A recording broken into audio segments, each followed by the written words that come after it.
Open challenge আমরা ঘোষণা করছি।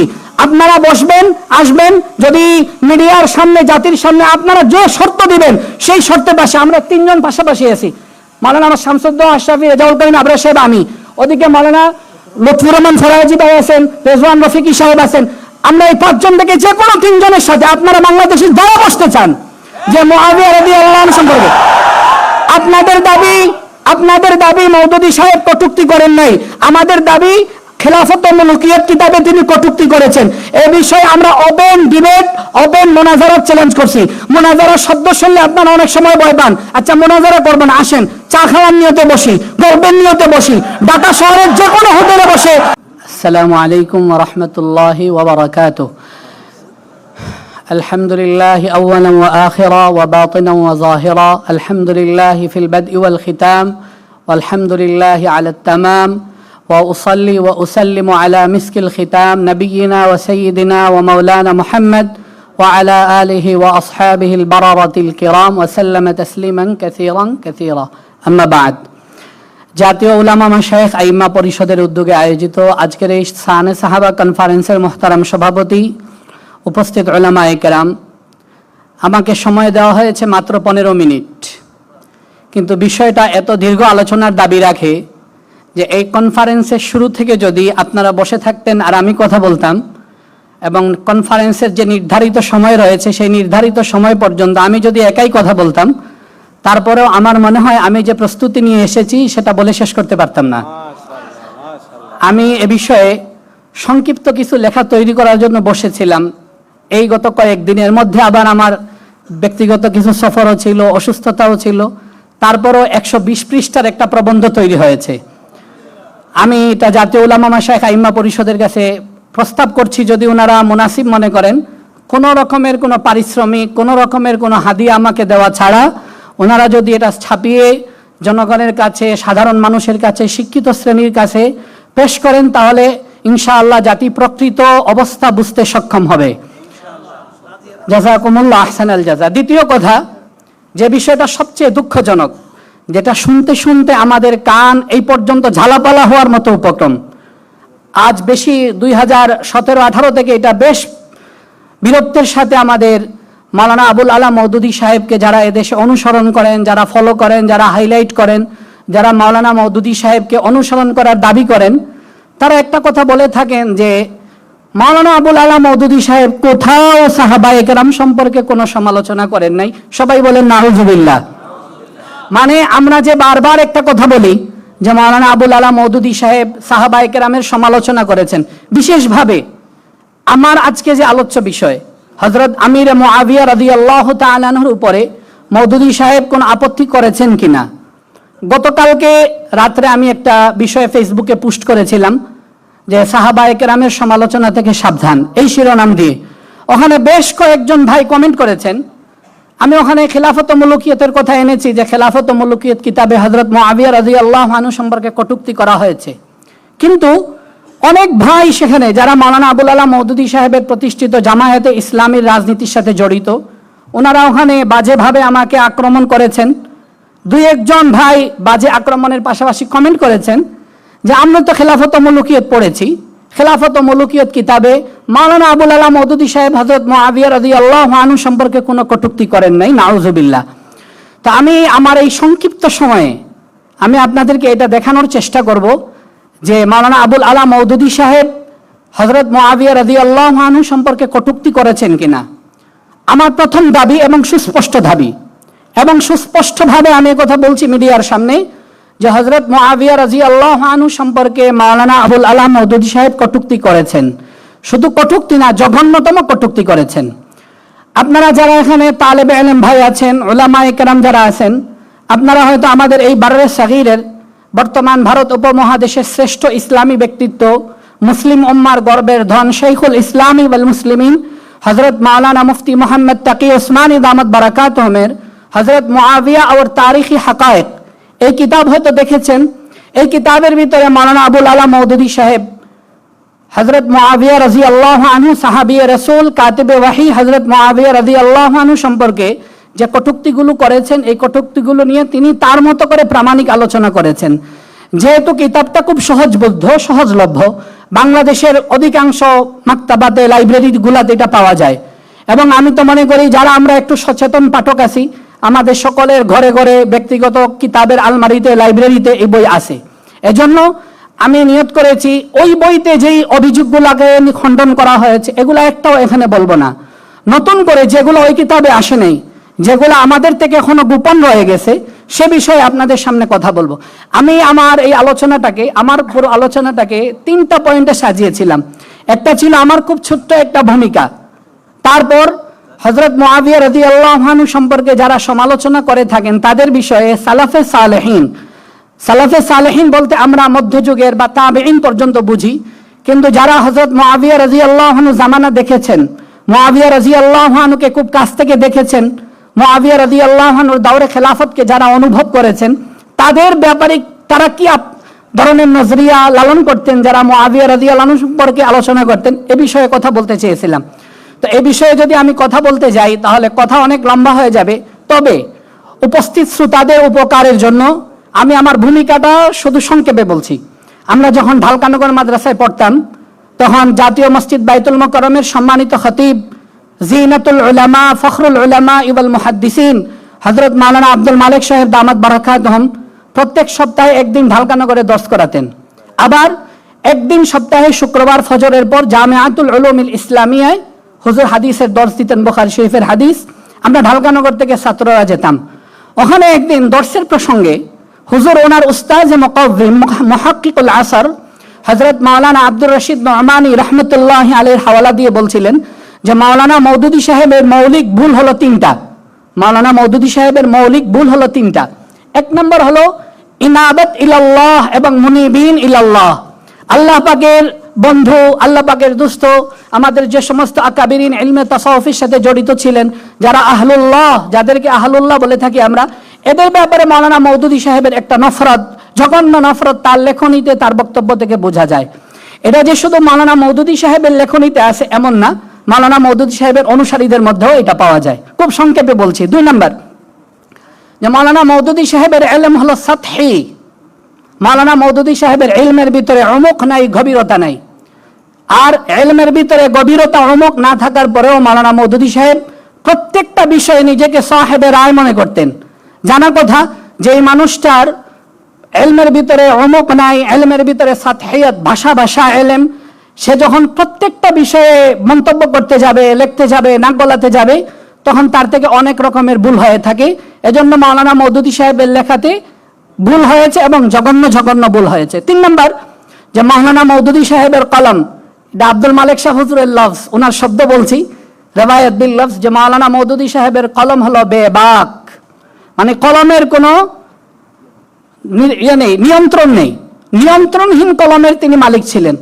উনি ওনার নিয়ন্ত্রণহীন এই কলম দিয়া সাধারণ একজন আলেম, সাধারণ একজন মানুষের বিরুদ্ধে যেভাবে শক্তভাবে, কঠোরভাবে সমালোচনা করেছেন, লিখেছেন, তদ্রুপ সাহাবায়ে কেরাম এবং আম্বিয়ায়ে কেরামের ব্যাপারেও উনি কটূক্তি করেছেন, জঘন্য মন্তব্য করেছেন।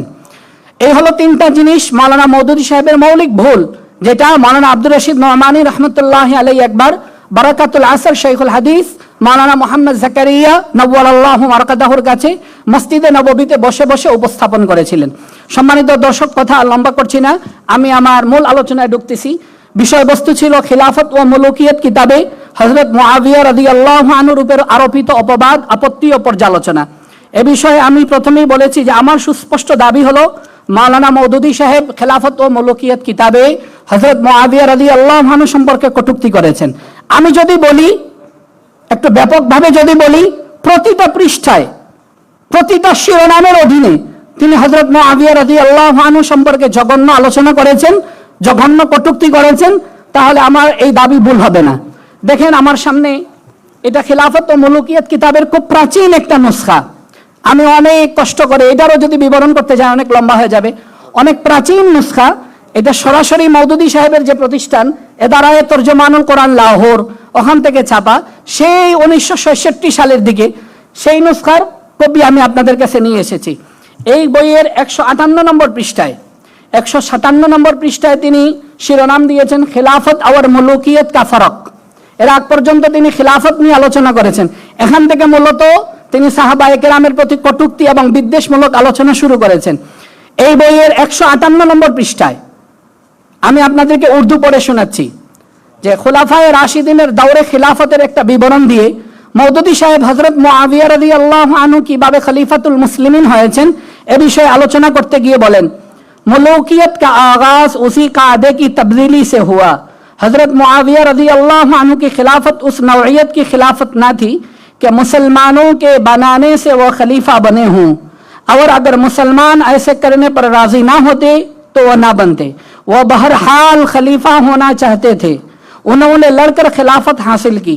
मुसलमानों के राजी होने पर उनकी खिलाफत का इन्हिसार ना था। लोगों ने उनको खलीफा नहीं बनाया, वह खुद अपने जोर से खलीफा बने। কয়েকটা বিষয় খুব মারাত্মক। হযরত শেখুল ইসলাম তাকি উসমানী দামাত বারাকাতুহু এই আলোর পয়েন্ট আনেন নাই, এজন্য এটা আমাদের মানে অনেকের অজানার ভিতরে থেকে গেছে।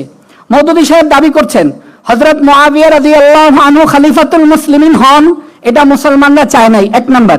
দুই নাম্বার, হযরত মুআবিয়া রাদিয়াল্লাহু আনহু খলিফাতুল মুসলিমিন হয়েছেন যুদ্ধ করে। তিন নম্বর, হযরত মুআবিয়া রাদিয়াল্লাহু আনহু খলিফাতুল মুসলিমিন হয়েছে নিজের জুড়ে। আচ্ছা, এটা বাস্তবতার আলোকে কি সে বিষয়ে যাওয়ার আগে আসলে একটা কথা মনে রাখবেন, বাতিলের লেখা অনেক সময় নিজের লেখা নিজের প্রতিদ্বন্দ্বী হয়ে যায়। হকের লেখা কোনো সময় হক একটা আরেকটা প্রতিপক্ষ হয় না, কিন্তু বাতিলের একটা লেখা একটা আরেকটার বিরোধী হয়ে যায়। দেখেন 158 নম্বর পৃষ্ঠায় তিনি বলতেছেন হযরত মুআবিয়া রাদিয়াল্লাহু আনহু যুদ্ধ করে খলিফাতুল মুসলিমিন হয়েছেন, জোর করে খলিফাতুল মুসলিমিন হয়েছেন। মুসলমান তাকে খলিফাতুল মুসলিমিন হিসাবে চায় নাই, কিন্তু তিনি নিজেই 144 নম্বর পৃষ্ঠা আপনারা হয়তো দেখতে পাচ্ছেন, 144 নম্বর পৃষ্ঠায় জঙ্গে সিফফিনের পরে যে তাহকিমের একটা আলোচনা হয়েছিল, 2-3 জন সাহাবীকে বানানো হয়েছিল মুহকিম হিসেবে, বিচারক হিসেবে, হাকিম হিসেবে, তার আলোচনা করতে গিয়ে উনি বলতেছেন कि इस वक्त तक वह सिर्फ खून उस्मान के मुद्दाई थे ना के मनसबे खिलाफत के। যে জঙ্গে সিফফিনের পরে যখন তাহকিমের আলোচনা হচ্ছে, তাহকিমের জন্য সবাই বসেছেন, তখনও পর্যন্ত হযরত মুআবিয়া রাদিয়াল্লাহু আনহু খিলাফত দাবি করেন নাই। হযরত মুআবিয়া রাদিয়াল্লাহু তাআলা আনহু শুধুমাত্র হযরত উসমান ইবনে আফফান রাদিয়াল্লাহু আনহুর কাতিলিন যারা ছিলেন তাদের রক্তের দাবি, তাদের বিচারের দাবি নিয়ে ময়দানে অবতরণ করেছেন। তাহলে ভাই, জঙ্গে সিফফিনের পর পর্যন্তই যদি হযরত উসমান রাদিয়াল্লাহু আনহুর খুনের, তার হত্যার বিচার চাওয়াই যদি মুআবিয়া রাদিয়াল্লাহু আনহুর আন্দোলন, যুদ্ধ সবকিছুর দাবি হয়ে থাকে, তাহলে তিনি খিলাফতের জন্য যুদ্ধ করলেন কবে? হযরত মুআবিয়া রাদিয়াল্লাহু আনহু সম্পর্কে 158 পৃষ্ঠায় মওদুদী সাহেব যা বলেছেন 144 নম্বর পৃষ্ঠা তাই খণ্ডন করে, নিজের লেখায় নিজের খণ্ডন, এক নম্বর। দুই নম্বর, হযরত মুআবিয়া রাদিয়াল্লাহু আনহু খলিফাতুল মুসলিমিন হওয়ার আগে হযরত হাসান ইবনে আবি তালিব রাদিয়াল্লাহু আনহু 6 মাসের জন্য খলিফাতুল মুসলিমিন হয়েছিলেন। হযরত হাসান রাদিয়াল্লাহু আনহু সম্পর্কে রাসূল করিম সাল্লাল্লাহু আলাইহি ওয়াসাল্লামের একটা হাদিস রয়েছে, ইন্না ইবনি হাযা সাইয়্যিদুন ওয়া লাআল্লাল্লাহ আন ইউসলিহা বিহি বাইনা ফিআতাইন আযীমাতাইন মিনাল মুসলিমিন, যে আমার এই নাতি সে হলো সরদার, আল্লাহ পাক আমার এই নাতির মাধ্যমে উম্মতের বড় বড় দুইটা বিবদমান সম্প্রদায়ের ভিতরে আল্লাহ ঐক্য করে দিবেন। হযরত হাসান রাদিয়াল্লাহু আনহু 6 মাস খিলাফতের পরে হযরত মুআবিয়া রাদিয়াল্লাহু তাআলা আনহু তাদের সাথে তিনি সন্ধি করেছেন। হযরত ইমাম ইবনে কাসির রাহমাতুল্লাহি আলাইহি আল বিদায়া ওয়ান নিহায়া যে কিতাবটা আমার ব্যক্তিগত সংগ্রহে আছে, ওই সংগ্রহের 8ম খণ্ডের 131 নম্বর পৃষ্ঠায় হযরত ইবনে কাসির রাহমাতুল্লাহি আলাইহি বলেন, ইন্নামা দাখালা মুআবিয়া আল কুফা বাদা মুসালাহাতিল হাসানি লাহু, যে হাসান রাদিয়াল্লাহু আনহু যখন ওনার সাথে সন্ধি করেছেন, সন্ধি হওয়ার পরে যখন হযরত মুআবিয়া রাদিয়াল্লাহু আনহু খলিফাতুল মুসলিমিন হয়েছেন, তখন তিনি কুফায় গেছেন এবং মানুষ তার কাছে বায়াত হয়েছেন। এরপরের পৃষ্ঠায় হযরত হাফেজ ইবনে কাসির রাহমাতুল্লাহি আলাইহি বলেন, ওয়া বাসা ইলা মুআবিয়া ইয়াতলুবুস সুলহা, যে হাসান রাদিয়াল্লাহু আনহু খলিফাতুল মুসলিমিন থাকা অবস্থায় সুলাহের জন্য লোক পাঠিয়েছেন, সন্ধির জন্য লোক পাঠিয়েছেন হাসানের কাছে। এর পরের লাইনে হাফেজ ইবনে কাসির রাহমাতুল্লাহি আলাইহি বলেন, ওয়া দাখালা মুআবিয়া আল কুফা ফাবায়াহুন নাস, সুলাহ হয়ে যাওয়ার পরে মুআবিয়া রাদিয়াল্লাহু আনহু কুফায় গেছেন, তারপরে মানুষ হযরত মুআবিয়ার কাছে খিলাফতের বায়াত নিয়েছে। হাফেজ ইবনে কাসির রাহমাতুল্লাহি আরো লম্বা আলোচনা করেছেন, আমার এখানে অনেক লম্বা আলোচনা রয়েছে, তা আমি সংক্ষেপ বলছি। যে আমিরুল মুমিনিন হযরত মুআবিয়া রাদিয়াল্লাহু আনহু খলিফাতুল মুসলিমিন হয়েছেন সন্ধির মাধ্যমে। হযরত মুআবিয়া রাদিয়াল্লাহু আনহু জোর করে খলিফা হন নাই। হযরত মুআবিয়া রাদিয়াল্লাহু আনহু সন্ধির মাধ্যমে আমিরুল মুমিনিন হয়েছেন, যুদ্ধ করে আমিরুল মুমিনিন হন নাই। যুদ্ধ করে আমিরুল মুমিনিন হন নাই। 3 নম্বর, ভাই আপনি বলবেন মুআবিয়া রাদিয়াল্লাহু আনহু যুদ্ধ করেছেন। মুআবিয়া রাদিয়াল্লাহু আনহু যুদ্ধ করেছেন হযরত আলীর সাথে, অথচ খলিফাতুল মুসলিমিন হয়েছেন উনি হাসানের পরে। যুদ্ধ করেছেন আলীর সাথে। আপনি ইতিহাসের যে কোনো কিতাব, আল কামিল ফি তারিখ, আল বিদায়া ওয়ান নিহায়া, তারিখুল ইসলাম 52 খন্ডে যাহাবির, আপনি ইতিহাসের নির্ভরযোগ্য যে কোনো কিতাব নিয়ে দেখেন, হযরত মুআবিয়া রাদিয়াল্লাহু আনহু যখন আলী রাদিয়াল্লাহু আনহুর সাথে যুদ্ধের ময়দানে অবতরণ করেছেন, কখনো হযরত মুআবিয়া রাদিয়াল্লাহু আনহু খিলাফতের দাবি করেন নাই যে আমি খলিফাতুল মুসলিমিন হব, আমি খলিফাতুল মুসলিমিন হওয়ার জন্য যুদ্ধ করছি না। হযরত মুআবিয়া রাদিয়াল্লাহু আনহু যুদ্ধ করার একটাই মিশন ছিল, কাতিলিনা উসমানের বদলা নেওয়া। হ্যাঁ, খলিফাতুল মুসলিমিন হয়েছেন তিনি সন্ধির মাধ্যমে। এ বিষয়ে যদি আর কথা বলি তাহলে লম্বা হয়ে যাবে। এবার 2 নম্বর পয়েন্ট বলছি যে হযরত মুআবিয়া রাদিয়াল্লাহু আনহু সম্পর্কে মাওলানা মওদুদী সাহেব কি জঘন্য মন্তব্য করেছেন। দেখেন এরপরের পৃষ্ঠায় 159 নম্বর পৃষ্ঠায় মওদুদী সাহেব হযরত মুআবিয়া রাদিয়াল্লাহু আনহু একটা বক্তব্য উল্লেখ করেছেন। মওদুদী সাহেব বলতেছেন, মদিনা পাকে গিয়ে মসজিদে নববীর মিম্বরে দাঁড়িয়ে হযরত মুআবিয়া রাদিয়াল্লাহু আনহু একটা বক্তব্য দিয়েছেন। আরবিটা যদি পড়তে যাই, আমার সময়, আমাদের আশরাফি সাহেব বলতেছেন আর 5 মিনিট নাকি আছে, বলতেছেন যে বখুদা मैं तुम्हारी, হ্যাঁ মাশাআল্লাহ, রেজাউল করিম আবরা সাহেব বলতেছেন যে 5 মিনিট বাড়িয়ে দেওয়া হয়েছে, জাযাহুমুল্লাহ। बखुदा मैं तुम्हारी हुकूमत की जिम्मेदार अपने हाथ में लेते हुए उस बात से नावाकिफ था कि तुम मेरे बरसरे इक़्तिदार आने से खुश नहीं हुआ और उसे पसंद नहीं करते।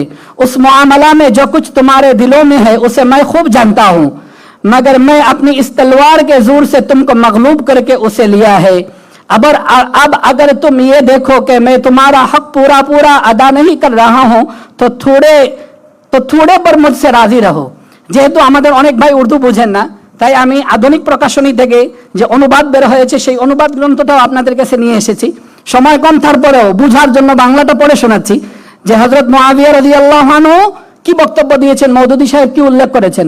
157 নম্বর পৃষ্ঠা আধুনিক প্রকাশনী থেকে যেটা বের হয়েছে, খেলাফত ও রাজতন্ত্র, খেলাফত ও মুলুকিয়তের বাংলা অনুবাদ, এটার 157 নম্বর পৃষ্ঠায় আছে যে মুআবিয়া রাদিয়াল্লাহু আনহু নাকি বক্তব্য শোনার আগে বুঝেন যে এটা মুআবিয়া রাদিয়াল্লাহু বক্তব্য না, কিন্তু মওদুদী সাহেব উল্লেখ করতেছেন কিভাবে, আল্লাহর কসম করে বলছি তোমাদের সরকারের দায়িত্ব গ্রহণকালে আমি এ বিষয়ে অনবহিত ছিলাম না যে আমার ক্ষমতায় আসীন হওয়ায় তোমরা সন্তুষ্ট নও, তোমরা তা পছন্দ করো না।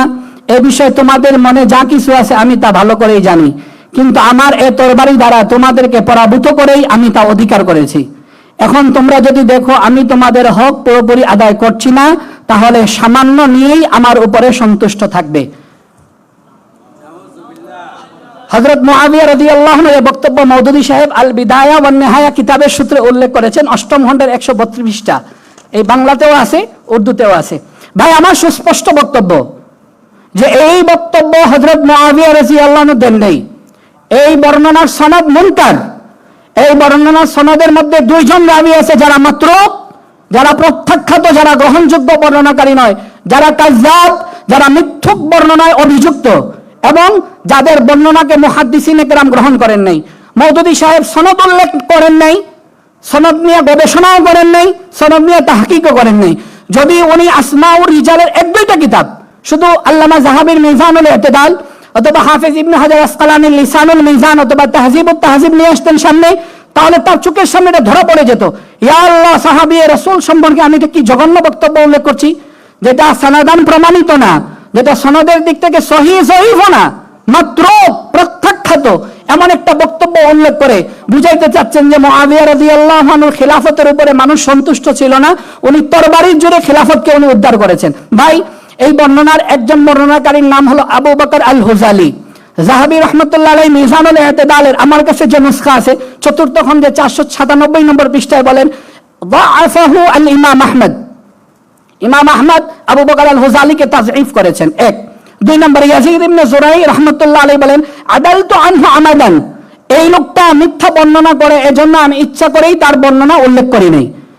এই দুইটা বক্তব্য উল্লেখ করেছেন ইমাম জাহাবি। জাহাবি মিজানুল ইহতিদাল খুব সংক্ষেপে উল্লেখ করেন, এজন্য বিস্তারিত অনেক কিছু আনেন নাই। কিন্তু শাইখুল ইসলাম হাফেজ ইবনে হাজার আসকালানী রাহমাতুল্লাহ আলাইহি তাহজিবুত তাহজিবের ভিতরে এই বর্ণনাকারী সম্পর্কে লম্বা আলোচনা করেছেন। কয়েকটা বক্তব্য আমি উল্লেখ করছি। ইমামুল জারহি ওয়াত তা'দিল ইয়াহইয়া ইবনে মাঈন রাহমাতুল্লাহ আলাইহি বলেন হুযালি গ্রহণযোগ্য কোনো বর্ণনাকারী নয়। 2 নম্বর, ইমাম শুবা ইবনুল হাজ্জাজ রাহমাতুল্লাহ আলাইহি খাস ছাত্র, বুখারী শরীফে যার riwayat বারবার আসে, ওবিহি ক্বালা হাদাসানা গুনদুর, এই ইমাম গুনদুর রাহমাতুল্লাহ তার ব্যাপারে বলেন কানা ইয়াকযিবু। আবু হাতিম রাহমাতুল্লাহ আলাইহি বলেন লা ইহতাজ্জু বিহাদিসিহি। ইমাম নাসাই বলেন লাইসা বিসিকাতিন ওয়ালা ইউক্তাবু হাদিসুহু। ইমাম নাসাইর আরেক বর্ণনা আছে, ইমাম নাসাই বলেন উনি হলেন মাতরুক বর্ণনাকারী। আলী ইবনে জুনাইদ বলেন উনি মাতরুক বর্ণনাকারী। ইমাম দারাকুতনি রাহমাতুল্লাহ আলাইহি বলেন উনি মুনকারুল হাদিস। ইয়াহইয়া ইবনে সাঈদ আল কাত্তান, আবু বকর আল হুযালির কথা ওনার সামনে আলোচনা হয়েছে, উনি বলেন ইয়াহইয়া ইবনে সাঈদ আল কাত্তান ইমামুল জারহি ওয়াত তা'দিলদের একদম শীর্ষতম ব্যক্তিত্ব, 197 হিজরিতে যিনি ইন্তেকাল করেছেন, উনি বলেন ভাই আবু বকর আল হুযালির বর্ণনা গ্রহণযোগ্য না।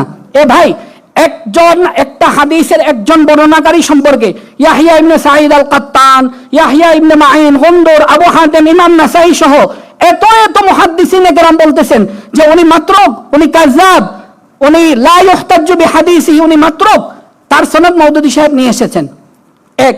2 নম্বর, এই বর্ণনার আরেকজন বর্ণনাকারী আছেন আসমাই ইলমে লুগাতের কিংবদন্তি, এটা আমরা স্বীকার করি। ইলমুল আরবের ভিতরে ওনার অনেক গ্রহণযোগ্যতা ছিল, কিন্তু ইলমুল হাদিসে ওনার গ্রহণযোগ্যতা একদম নিম্নমানের। হযরত ইমাম আজদি রাহমাতুল্লাহি আলাইহি তার ব্যাপারে বলেন তিনি যায়ীফুল হাদিস। আবু যায়েদ আনসারী রাহমাতুল্লাহি আলাইহি বলেন আমি আবু উবাইদাকে আসমাই সম্পর্কে জিজ্ঞাসা করছি, উনি বলেন কাযাবান, এরা মিথ্যুক বর্ণনাকারী।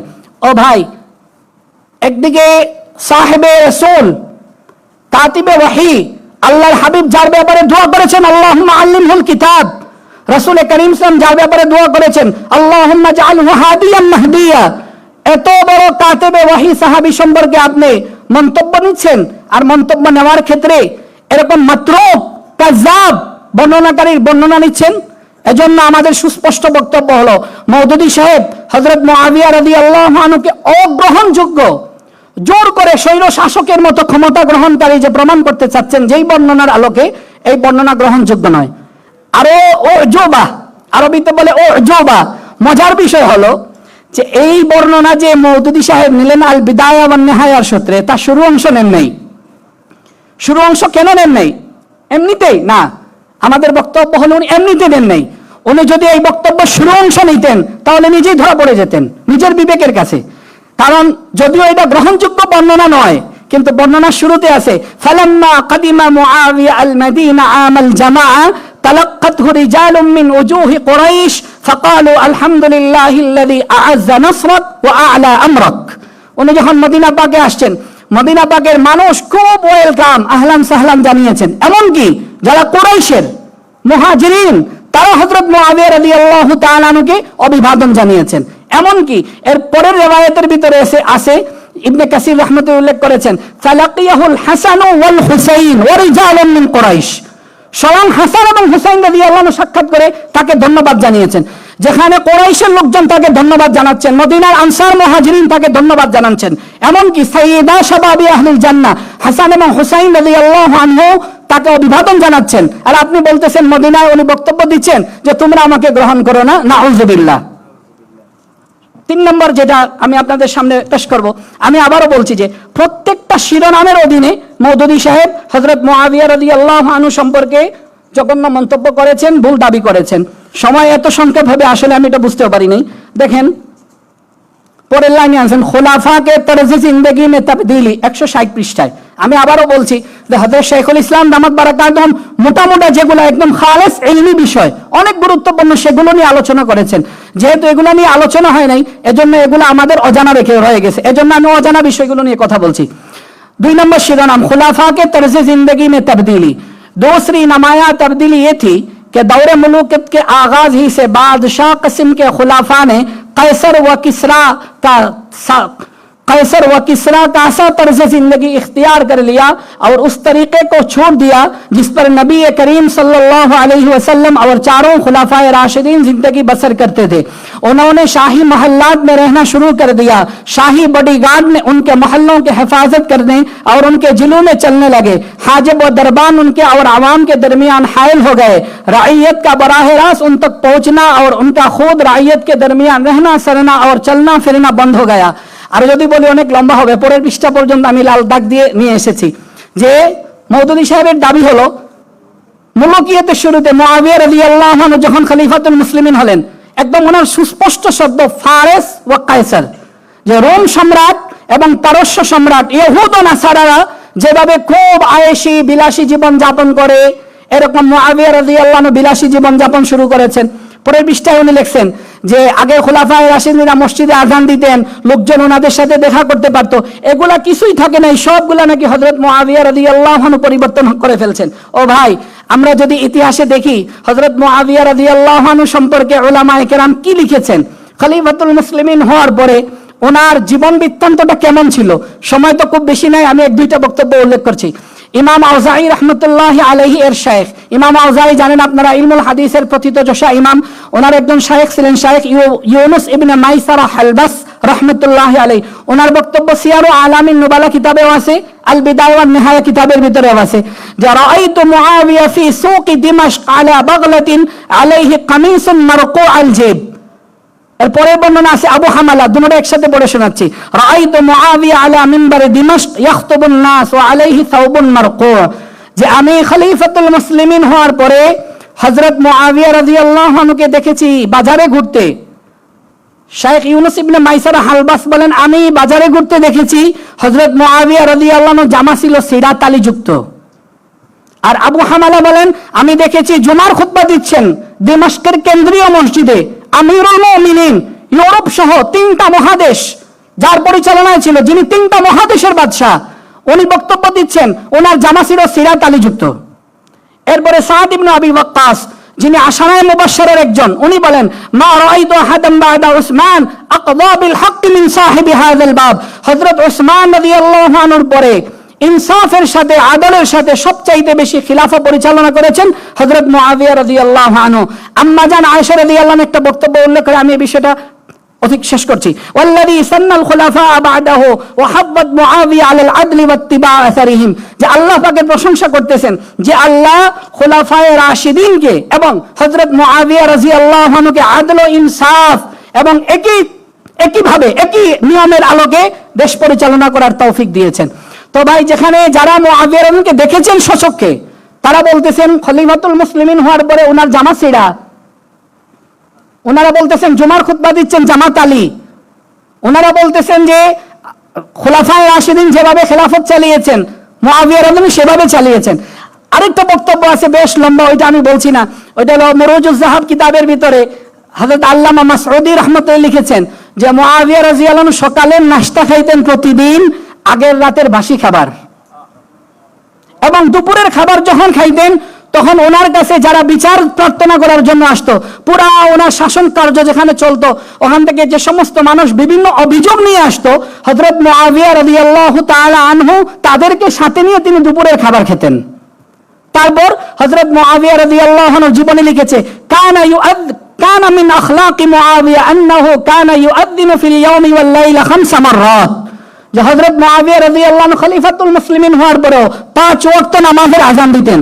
তারপর হযরত মুরুজুজ যাহাব কিতাবের ভিতরে লম্বা যে আলোচনা আছে, আলোচনার সামনির্যাস হলো যে মুআবিয়া রাদিয়াল্লাহু আনহু 24 ঘন্টার মধ্যে মাত্র 4 ঘন্টা ঘুমাইতেন, রাষ্ট্রের সবকিছুর খবর নিতেন। ওমর ফারুক রাদিয়াল্লাহু আনহু যেভাবে রাত্রে রাত্রে ঘুরতেন, এভাবে তিনি রাত্রে জনগণের খবর নিতেন। যেখানে বলা হচ্ছে মুআবিয়া রাদিয়াল্লাহু আনহুর কাছে নাকি আর জনগণ আসতে পারে না, মওদুদী সাহেব লিখেছেন বডিগার্ডরা আটকে দিয়েছে। এরপর রোম এবং পারস্যদের মতো নাকি তার চলাফেরা ছিল। ভাই আর 2 মিনিট, অভিযোগগুলো যদি না বলা হয়, আসলে আমাদের কওমি ছেলেরা ধোঁকা খেয়ে যাচ্ছে।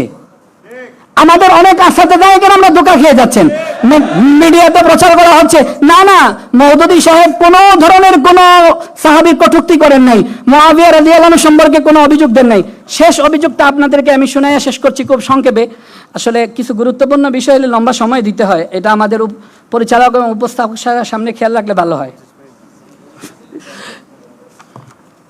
আচ্ছা, এরপরের পৃষ্ঠায় আমি যে আপনাদেরকে বলেছি যে প্রতিটা পৃষ্ঠায় প্রতিটা শিরোনামে দেখেন, এরপরের পৃষ্ঠা 131 বাইতুল মাল কি হাইসিয়ত में तब्दीली, এখানে লিখেছেন दौर मुल्कियत में बैतुल माल का ये तस्वुर इस तस्वुर से बदल गया कि खजाना बादशाह और शाही खानदान की मिल्क है, रईयत बादशाह की महज बाजा गुजार है और किसी को हुकूमत से हिसाब पूछने का हक नहीं है।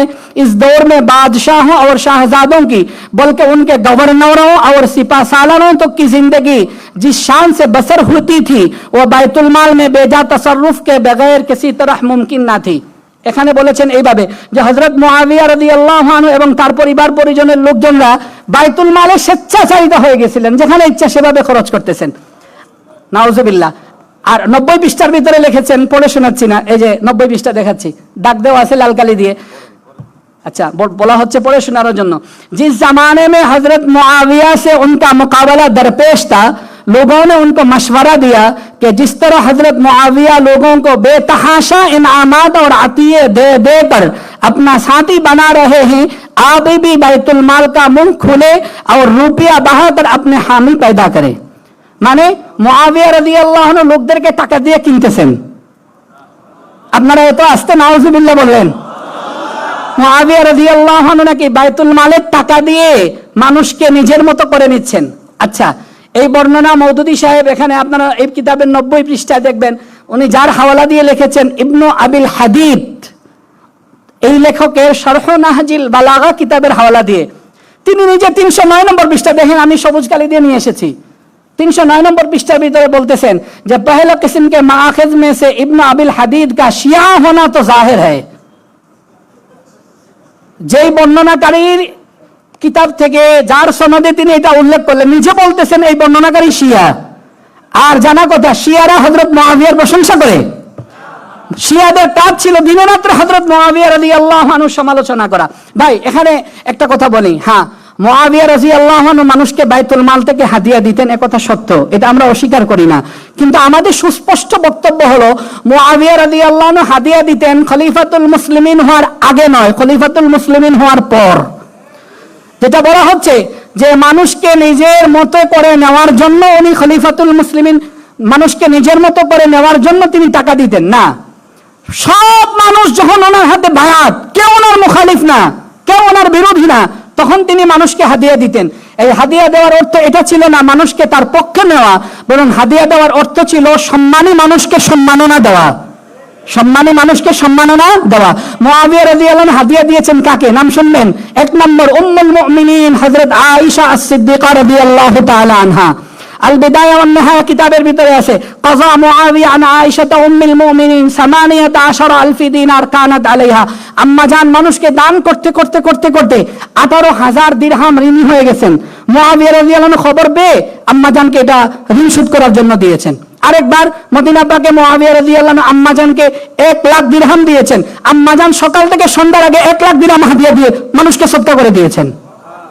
2 নম্বর সাইয়্যিদা শাবাবি আহলিল জান্নাহ হাসান এবং হুসাইন রাদিয়াল্লাহু আনহুকে তিনি হাদিয়া দিয়েছেন। 3 নম্বর আব্দুল্লাহ ইবনে আব্বাস রাদিয়াল্লাহু আনহুকে তিনি হাদিয়া দিয়েছেন। 4 আব্দুল্লাহ ইবনে জাফর রাদিয়াল্লাহু আনহুকে হাদিয়া দিয়েছেন। 5 যায়েদ ইবনে সাবিত রাদিয়াল্লাহু আনহুকে হাদিয়া দিয়েছেন। 6 রাইসুল মুফাসসিরিন আব্দুল্লাহ ইবনে আব্বাসকে তিনি হাদিয়া দিয়েছেন।